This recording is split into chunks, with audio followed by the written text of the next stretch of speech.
hanyuma ndabifurije kandi ukwezi kwiza kwa Rusama. Rusama igihe cyose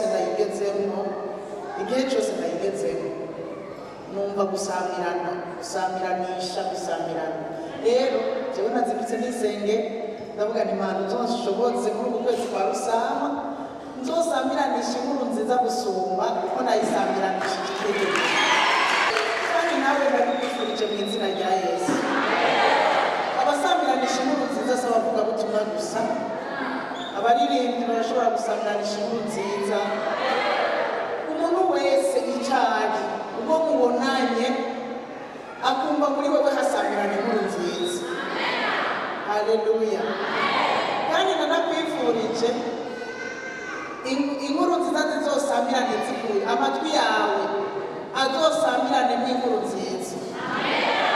Ntuze wumve ibitagira ikimazi, ariko uze wumve ibikugirira ikimazi. Murabizi muri Rusama akavura niho gasambirana, niho babikuye.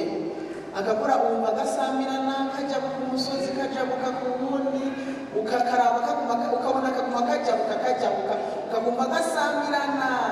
Reka inkuru nziza bari izosambirana mu matwi yacu mu izina rya Yesu. Iby'Imana birakwiye kwitondera.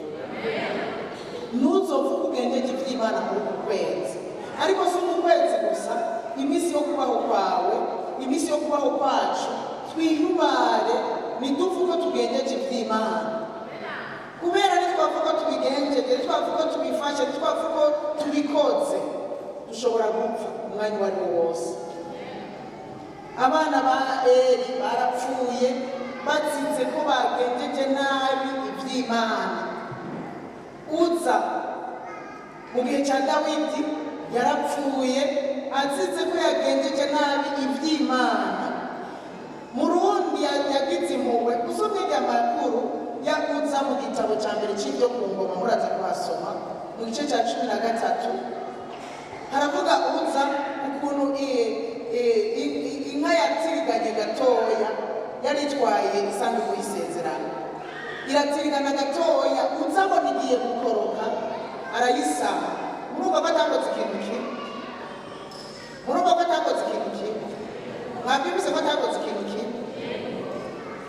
Arayisama, ajya kuyisama, agiye kuyisama wamengo ni ikintu cyiza, ariko Imana ikiramwicira aho nyene.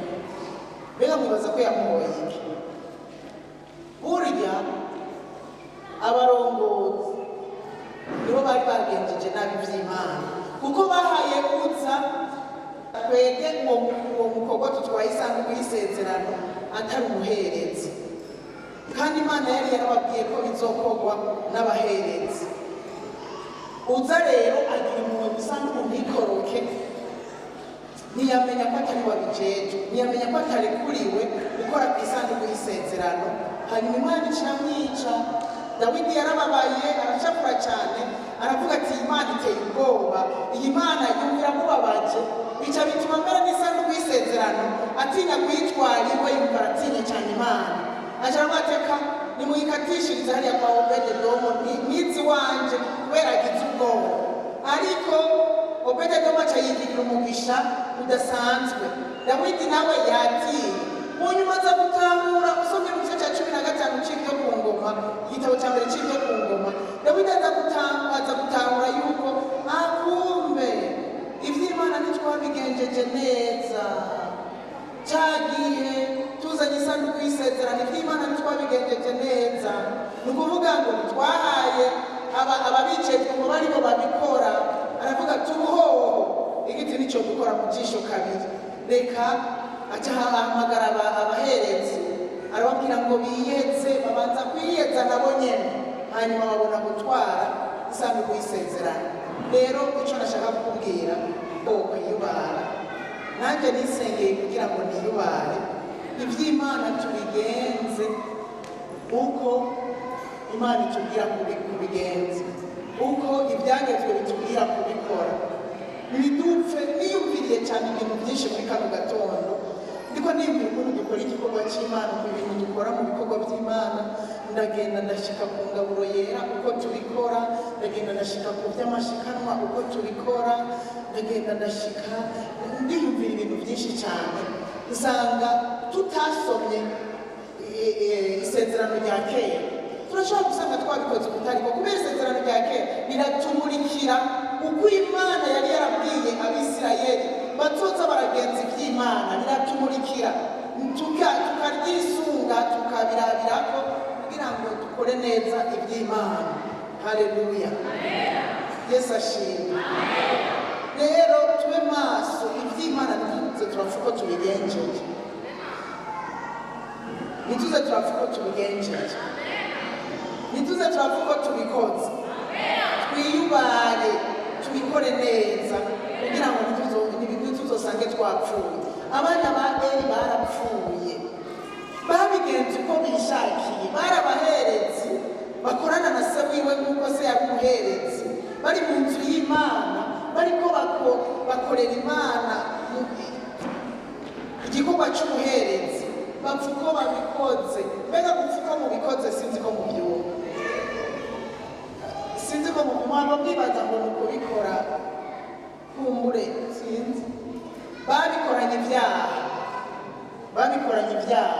barabaherezi bakorana ibyaha, bitako na bya bindi bategereza gukora babikora nabi, uko baca banohokera ibimazi bitanzwe mu nzu y'Imana, bakabyiba bakabidokora, baribagira ko ari ibyabo, baribagira ko bafise uburenganzira bwo kubiryako, ariko bagaca bagira umunoho ku buryo ahengera inkono igirishe, bagaca batwara uruntu ngira ngo urufurusheti kuko ari bwo rufise amenyo, bakagenda ngo mu mubehe cyangwa mu nkono cyangwa mu isafuriya batetsemo, ngo bagacika inyama ubwo runtu ruzanye, bagaca bazirya n'umunoho mubi zitaranasha batarakura ku ziko, bagirira umunoho ibimazi bitanzwe kandi byari ibyabo, bari bafise uburenganzira bwo kurya ibyabo, bari bafise ibyabo.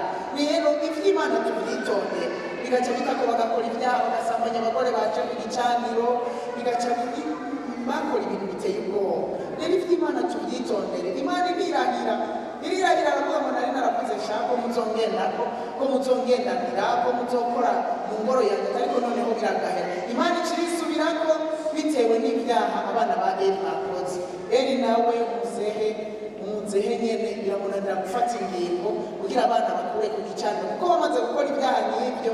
Ikintu cya mbere Eli yari gukora kwari ukubashira hanze y'igicaniro, bimunanira gufata ingingo. Aho naho hariho inyigisho ku barongozi ko dukwiye kwiga gufata ingingo, ko dukwiye gufata igihe cyose bikenewe tubonye abantu bariko baragenza nabi iby'Imana. Rero Imana irayifata ingingo yuko izobica, kandi yaravuze ngo ikimenye yamenya n'umwe ngo abo bahungu bose bazopfira rimwe. Niko byagenze, ntibyatevye, baciye bapfa bapfira rimwe. Sarapfa nabo barapfa, umugore umwe wabo arapfa. Ibi bintu bibishe cyane kubera iki? Batagenjeje neza iby'Imana.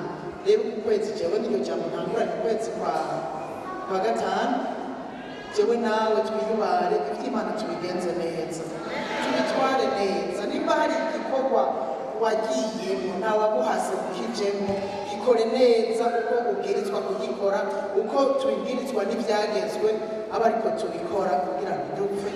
Turashobora kudapfa uyu munsi mu buryo bugaragara, ariko tugapfa tugenda cyane. Kandi ibi bintu byakwegeye umuryango wose uko imiryango yagiye irakurikirana.